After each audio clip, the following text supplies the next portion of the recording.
ഈ കണ്ടകശനി കൊണ്ടേ പോകുന്ന കേട്ടിട്ടുണ്ടോ? എങ്കിൽ അതുപോലൊരു ശനിയായിരുന്നു ഇന്ന്. അത് എന്താണെന്നറിയണമെങ്കിൽ ആദ്യം നിങ്ങൾ ഈ ചട്ടിക്കകത്തുള്ള ഫിഗറിനെ കാണണം. ഈ കുടലും പണ്ടവും വെളിയിൽ ചാടിയോലെ കിടക്കുന്ന സാധനത്തിന്റെ പേരാണ് കൂന്തള്. ഞങ്ങൾ കണവാന്നും പറയും. കണവ ഒന്ന് റോസ്റ്റ് ചെയ്യാൻ ഇറങ്ങിയത് മാത്രമേ എനിക്ക് ഓർമ്മയുള്ളൂ. ഇനി കണവയുടെ പ്രാക്കാണോ കാരണവന്മാരുടെ പ്രാക്കാണോ അതെന്താന്ന് വഴിയെ പറയാം. ആദ്യം ഇത് നന്നാക്കി എടുക്കാം. ആദ്യം തന്നെ വസ്ത്രാക്ഷേപം നടത്താം. സ്വന്തമായിട്ട് വയറ്റില് പ്ലാസ്റ്റിക്കിന്റെ ഫാക്ടറി വരെയുള്ള മുതലാണിത്. ഇതിനകത്തൊരു കറുത്ത സാധനമുണ്ട്. അത് വൃത്തിയാക്കാൻ എടുത്ത് കളഞ്ഞില്ലെങ്കിൽ കണവ കരിയോയിൽ വീണ പോലെ ആവും. ഞങ്ങളുടെ വീട്ടിൽ പൂച്ചയില്ലാത്തതുകൊണ്ട് സ്ഥിരം മീൻ വെട്ടുമ്പോ വേണ്ട ഈ ആളാണ് വന്നിരിക്കാറുള്ളത്. ഇനി നമ്മുടെ സ്ഥിര ശത്രുവായ കൊച്ചുള്ളി നന്നായിട്ട് പൊളിച്ചെടുക്കാം. കൊച്ചുള്ളി വിളിക്കാൻ പോയ ആള് ഈ മാക്കായിരുന്നു കരയുന്ന എന്തിനാണെന്നാണെങ്കിൽ ലവൻ പണി തുടങ്ങി കേട്ടാ. ഒരു ഫംഗ്ഷന് വിളിക്കുമ്പോ ഒരു കുടുംബത്തിൽ ചേട്ടനെ അനിയനെ ഒരുമിച്ച് വിളിക്കണമല്ലോ. അതുകൊണ്ട് ഒരു സവാളയും കൂടെ എടുത്തേ. എന്റെ വീട്ടില് വെളുത്തുള്ളി വിളിക്കുന്ന മിഷന് പണ്ടേ 100 മാർക്കാണ്. വലിയ ചെലവൊന്നുമില്ല. ഒരു കോലുമുട്ടായി മാത്രം കൊടുത്താൽ മതി. ഇനി അടുപ്പിലേക്ക് പോകുന്ന സവാളയ്ക്കും കൊച്ചുള്ളിക്കും കൂട്ടായിട്ട് 2 തക്കാളി 2 പച്ചമുളകും. ഇതിനിടയ്ക്ക് പടക്കോന്ന് പറഞ്ഞൊരു ശബ്ദം കേട്ടിട്ട് തിരിഞ്ഞു നോക്കിയപ്പോ എന്നെ സഹായിക്കാൻ ചട്ടി എടുക്കാൻ പോയ കുട്ടി നിലത്ത് കിടക്കുന്നു. എന്റെ അമ്മയെ എന്റെ അമ്മയുടെ 150 രൂപയുടെ ചട്ടി.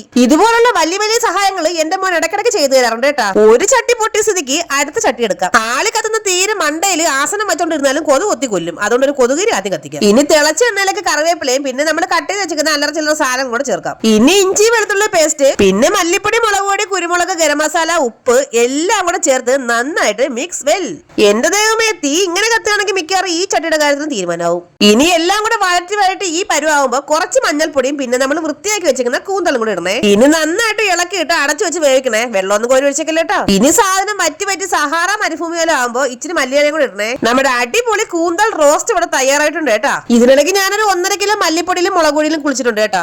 ഒന്നുമില്ല, സാധനം വെറുതെ അങ്ങ് കയ്യിൽ നിന്ന് നിലത്ത് പോയി. എന്റെ ദൈവമേ, ഈ നിൽക്കുന്ന പോരാളിയുടെ വായിന്ന് വന്ന തെറി കാലകേന് പോലും മനസ്സിലാക്കാൻ പറ്റാത്ത അത്രയും കടുപ്പമുള്ളതായിരുന്നു. എന്റെ 2 മാസത്തെ മുളക് പൊടിയും മല്ലിപ്പൊടിയാണ് ദേണ്ട ഈ ഒഴുകി കളിക്കുന്നത്. അങ്ങനെ കഴുകലും വൃത്തിയാക്കലും എല്ലാം കഴിഞ്ഞ് നല്ല കപ്പ പുഴുങ്ങിയതും കട്ടൻ ചായയും കണവ റോസ്റ്റും. ഇന്നത്തെ ദിവസം മൊത്തം കൈ നഷ്ടവും മാനഹാനിയായിരുന്നു. അപ്പൊ നമ്മുടെ ചാനൽ എല്ലാവരും സബ്സ്ക്രൈബ് ചെയ്ത് സഹായിക്കണേ. ഇന്നത്തെ വീഡിയോ ഇത്രയേ ഉള്ളൂ. ടാറ്റാ.